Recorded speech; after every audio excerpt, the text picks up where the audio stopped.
Well, today finds me in Hampden County, Massachusetts, right along US 20 here between Westfield and Russell, Massachusetts.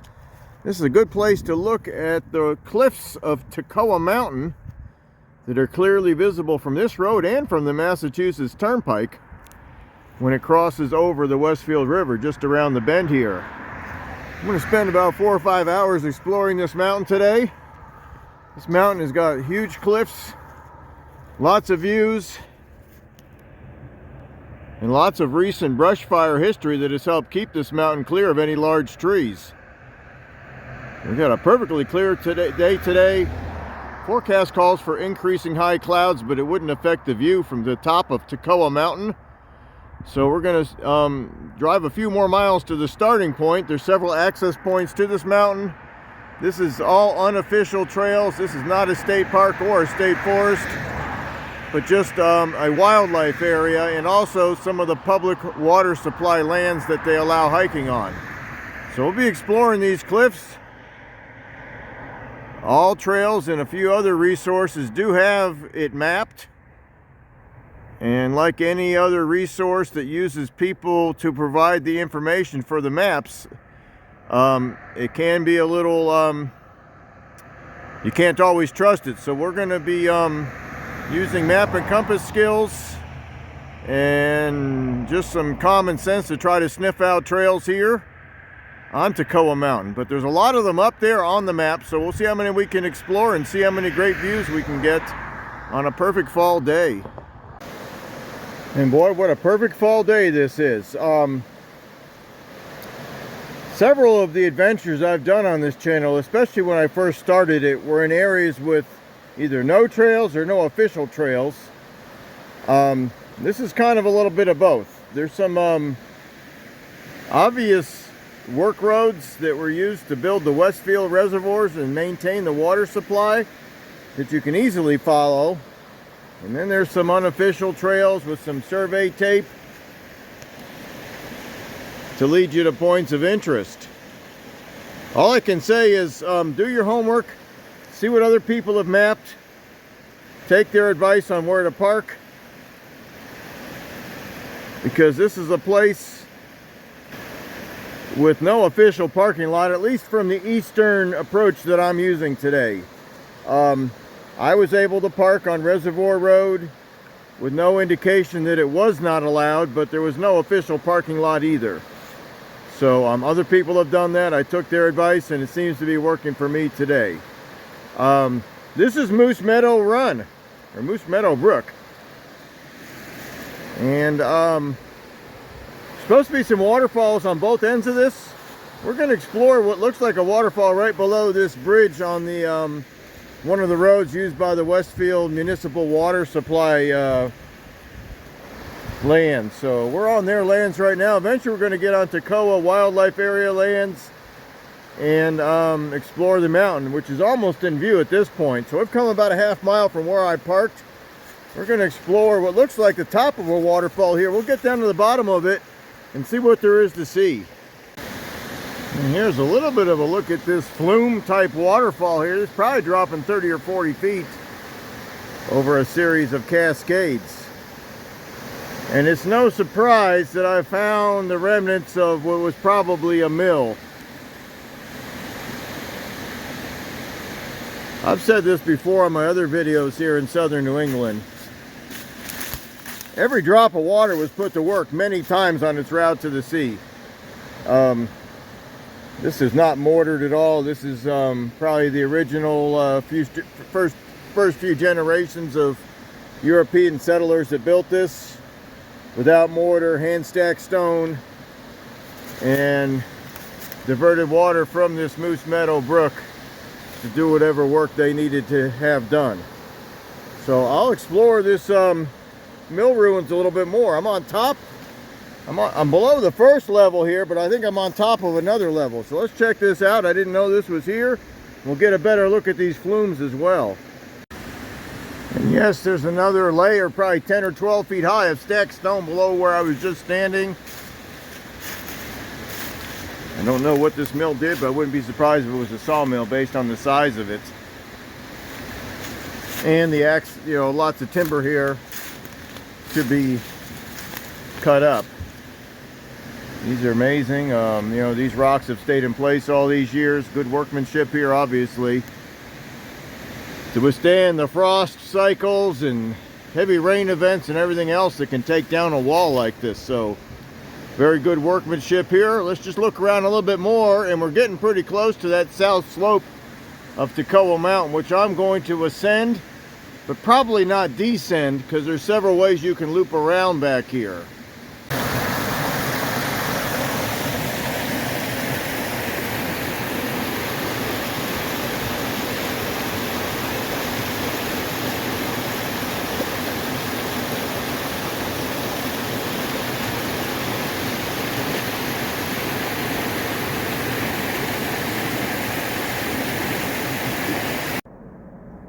Well, we're in mostly oak hickory forest here on the southeast slopes of Tekoa Mountain. We've come up just a little bit from that Moose Meadow Brook, and the land around that brook and up until this point had large trees, no evidence of forest fires.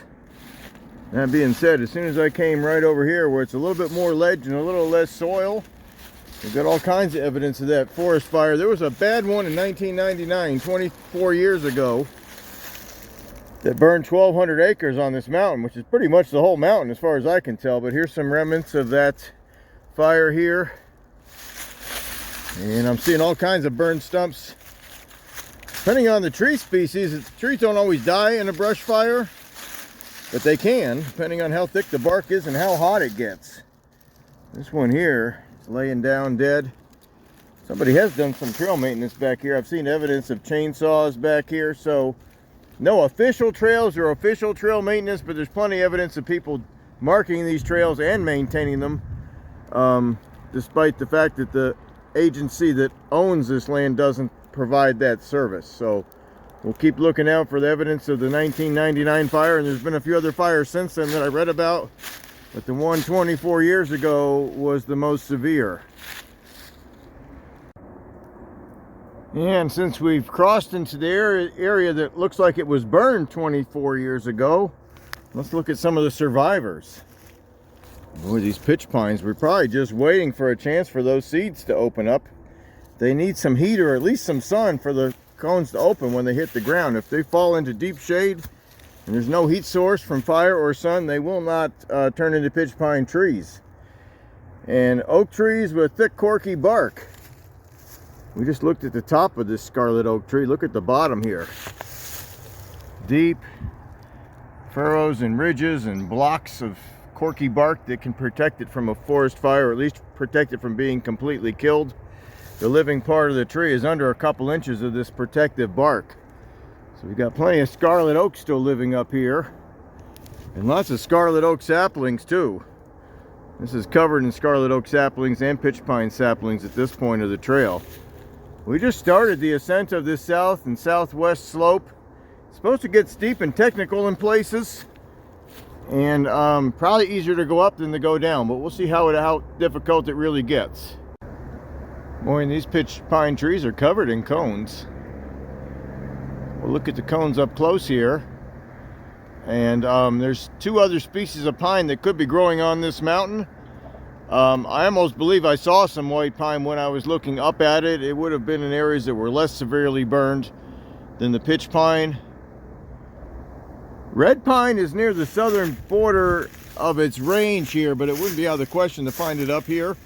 So let's look at some of the distinguishing characteristics of those three pines, or at least the pitch pine to start here. And the other ones we will find when we find them. But the pitch pine, it's got needles that are in bundles of 3. If you try to break one, they don't break on the first try. So if you try to snap it with your hands, you can bend it, and it usually won't break on the first try. Sometimes it takes 2 or 3 tries to get it to break. If you find a red pine, the needles are in bundles of 2, and they usually do break on the first try. The bark can look similar. Red pine definitely has more of a reddish look, but they can resemble each other.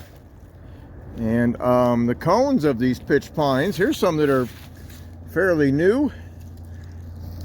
Probably just from the last two, this growing season or the growing season before. They have these little barbs sticking out. Red pine doesn't get those barbs, and neither does white pine.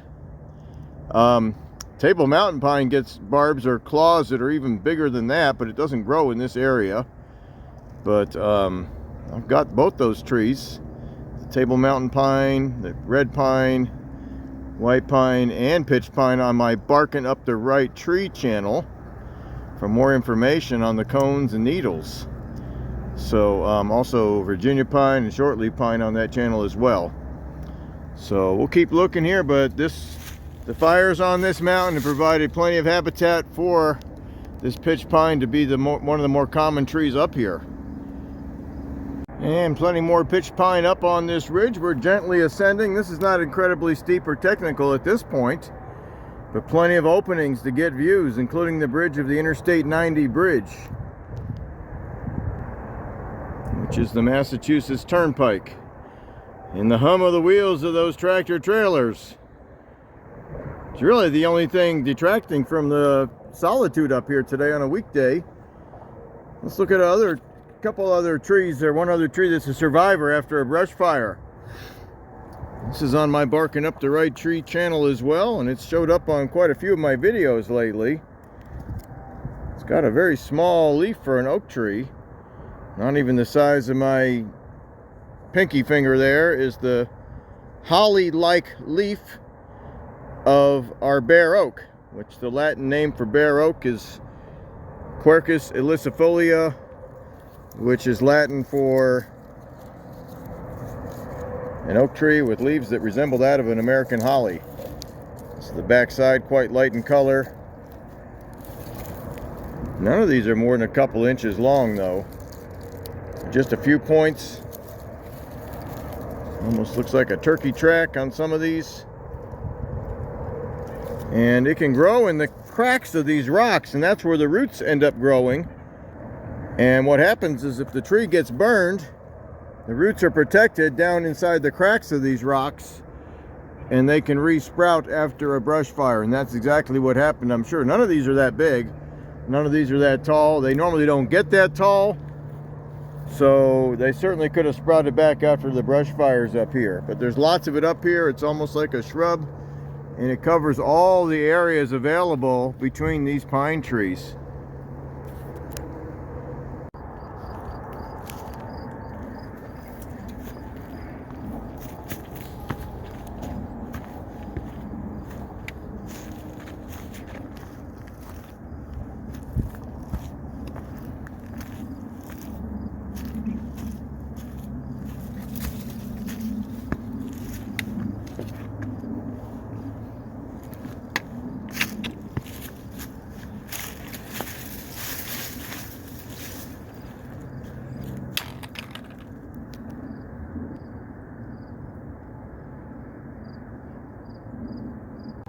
And great views afford you to the south, southwest, and southeast and east as you ascend Tekoa Mountain. Here's a plant that requires full sun. You can often find it growing on roadsides or in areas with lots of openings between the trees, areas with sand dunes, and areas that have been clear cut.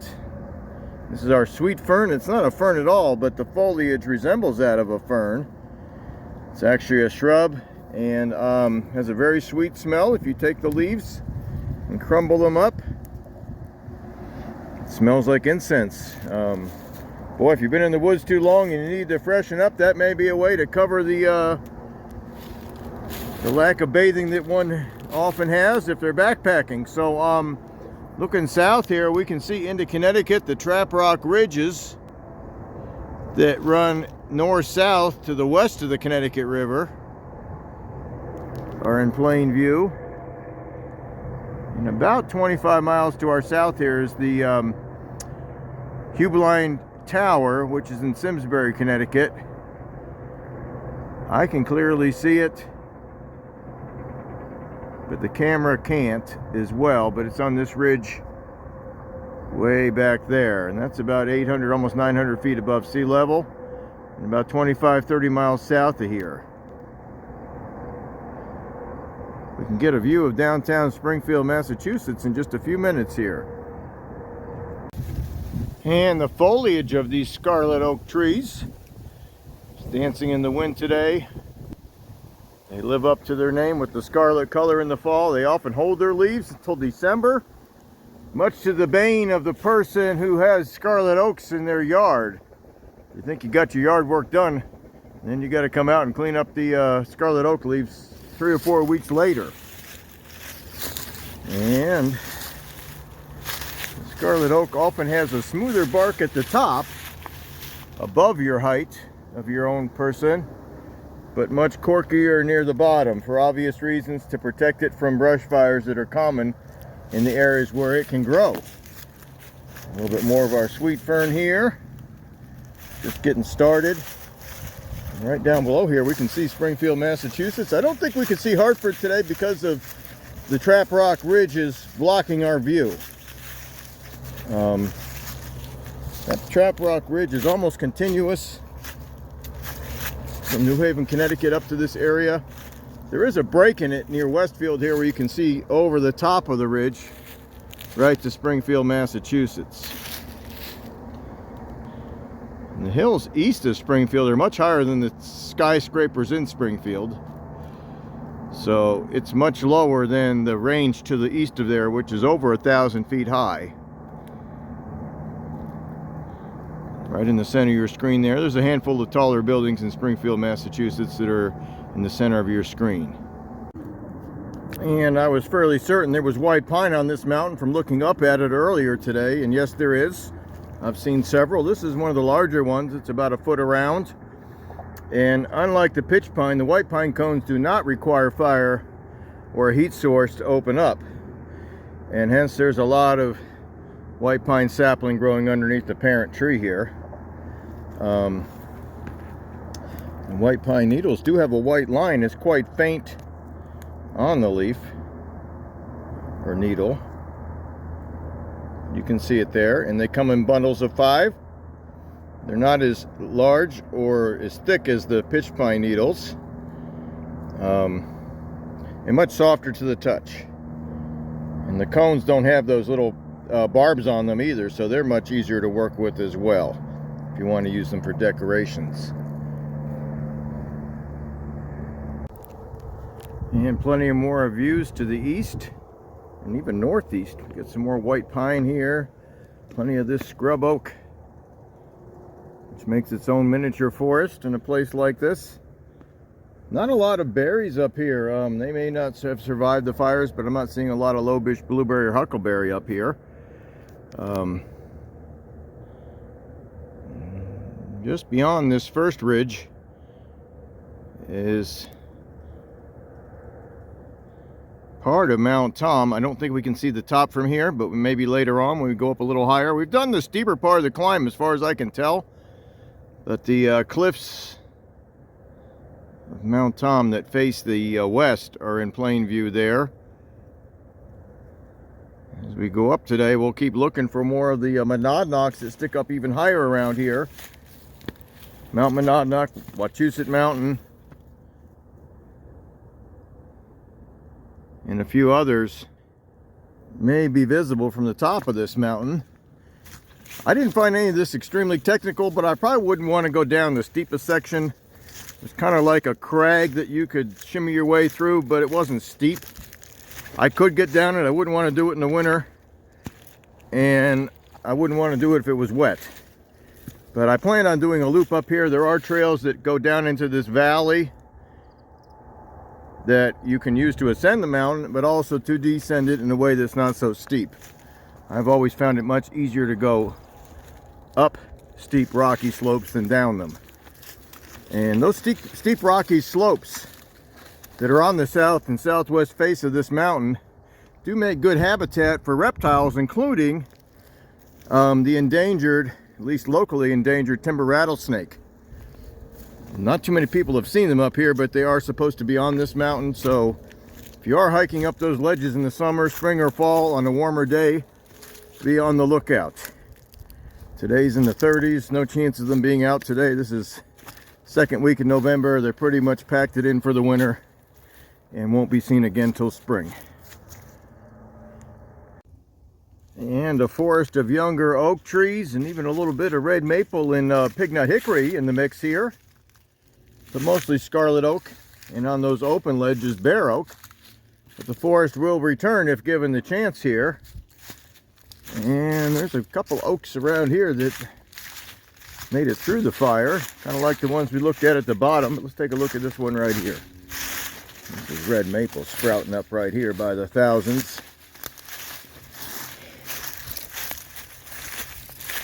And this tree, the back half of it did not get burned severely and was able to keep what appears to be a scarlet oak, or maybe even a northern red oak, alive here. But the inside of this tree, which may have been hollow when the fire came, is severely charred. And the charring goes right up the hollow part here, and at least 20 feet up the tree. So more evidence of that fire or fires along this trail. So obviously we want to be extra careful in a place like this. I did see a campfire ring back there a ways. A great place to camp, but you want to make sure your fire is out. And since there's no water up here, you would probably not want to build a fire in a dry time of year when the leaf litter could burn easily. Well, the high rock ledges that we saw from the parking lot along US 20 just below us here are what I'm standing on right now. And I would expect some more views, but this may be the best view looking west and southwest that I've found so far. The Westfield River is just below us here.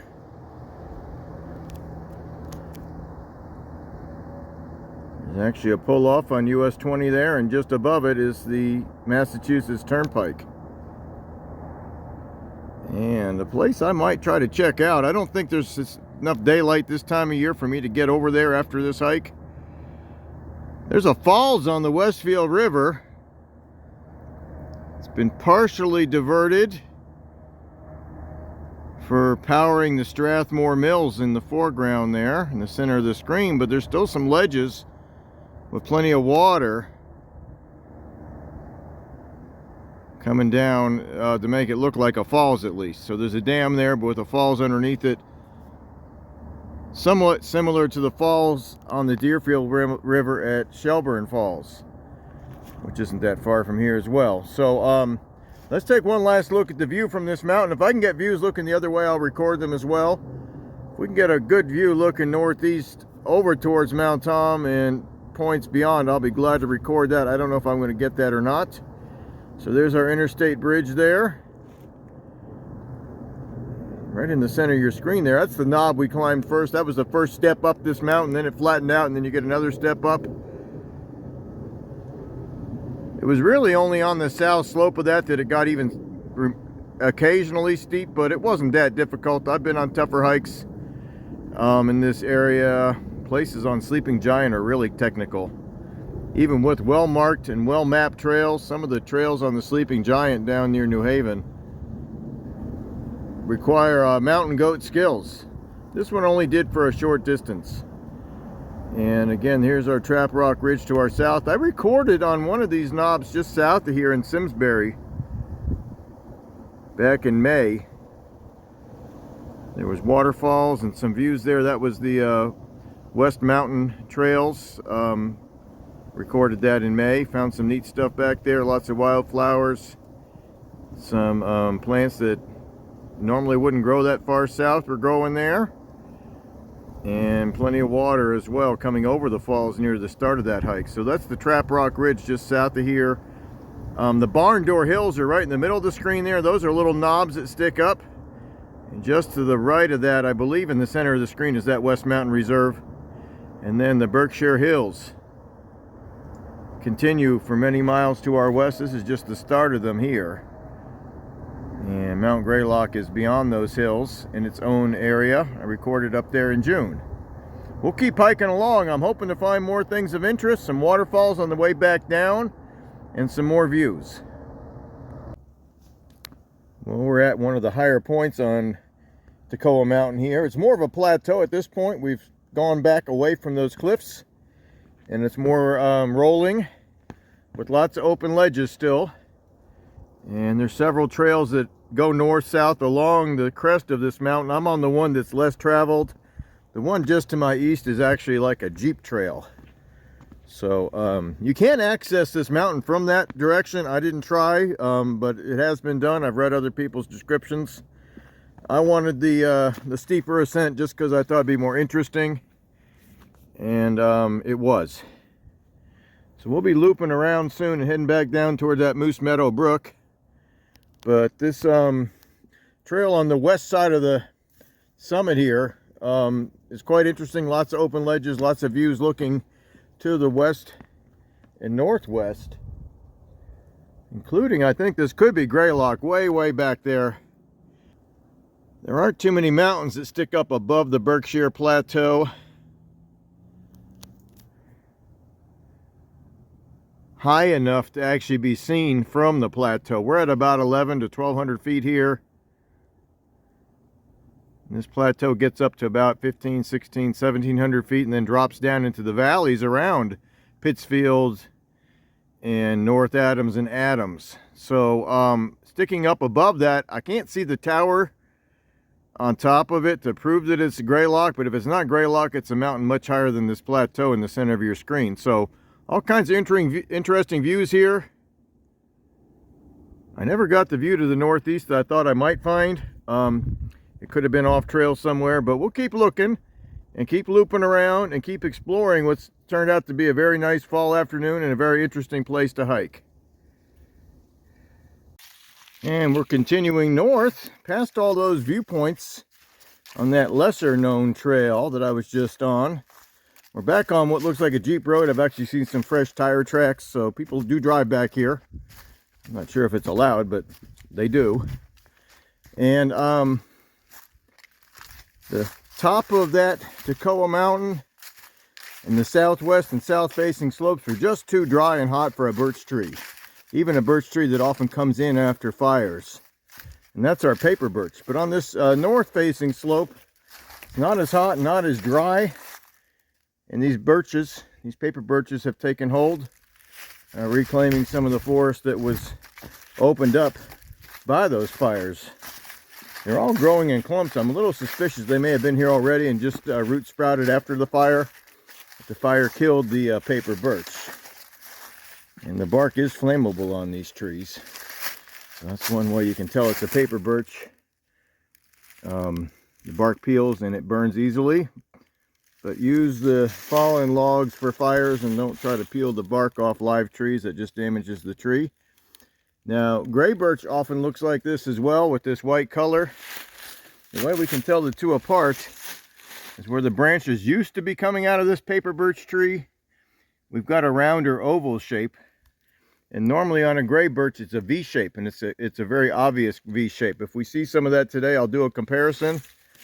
But most of these do appear to be paper birches that aren't that old and probably either seeded in after the fire or root sprouted from the trees that were killed by the fire. The leaves of these trees look much different as well, but birch leaves decay quickly and fall quickly, and I'd have to really poke around to find some. So we're going to assume this is paper birch here, and there's lots of it back here. And we've made our way back down off Tekoa Mountain. We're back along the Moose Meadow Brook. We're about almost a mile above that old mill there. We're going to follow this back down. Great place to explore. A great place to explore if you're familiar with the skills you need to find your own way. There are blazes on some of these trails. There's no map telling you which blaze trail goes where as far as the color goes. You have to figure that out on your own. But I've really had no trouble finding the trails that were showing up on the All Trails and similar apps available. But knowing that cell phone coverage is sketchy sometimes, I opted to download a topographic map and then trace the trails or copy the trails onto that from All Trails and a few of the other sources I had. But when you're going to a place with lesser developed trail systems and unofficial trail systems, you need to allow time to find them Sometimes you walk right by them, you have to turn around. A couple of these only had rock cairns to indicate their existence, where they intersected more obvious trails. So I snipped them out as best I could. One I seemed to have missed it, and I had to take the next available trail to loop around, but I'm sure I probably could have found it if I looked harder. So I took this topographic sheet, blew it up, copied it, and traced every trail that All Trails was showing, and pretty much all of them were there. The ones that I was looking for, at least. So right now we're back down here where it says Moose in Moose Meadow Brook. I had a hard time locating the top of this trail, so I went up to the next available trail, looped around, came down, and made my way back up a little bit. There's supposed to be some more falls up there, but I am out of daylight to look for them. So we're going to stop right here. This upper trail here required rock hopping to get across of it. Had to find a good course, took a few minutes. This lower trail crossing was on a bridge, and the one down by the mill, which is right here, was on a bridge. So always allow extra time. Know when to turn around in November and December when the days are at their shortest. And if you're in a place with lesser maintained trails, you've got to allow time for problems that can arise, like no bridges or washed out bridges or blowdown. But this was a great hike, great views, all kinds of interesting vegetation up there, and a great time of year to explore it.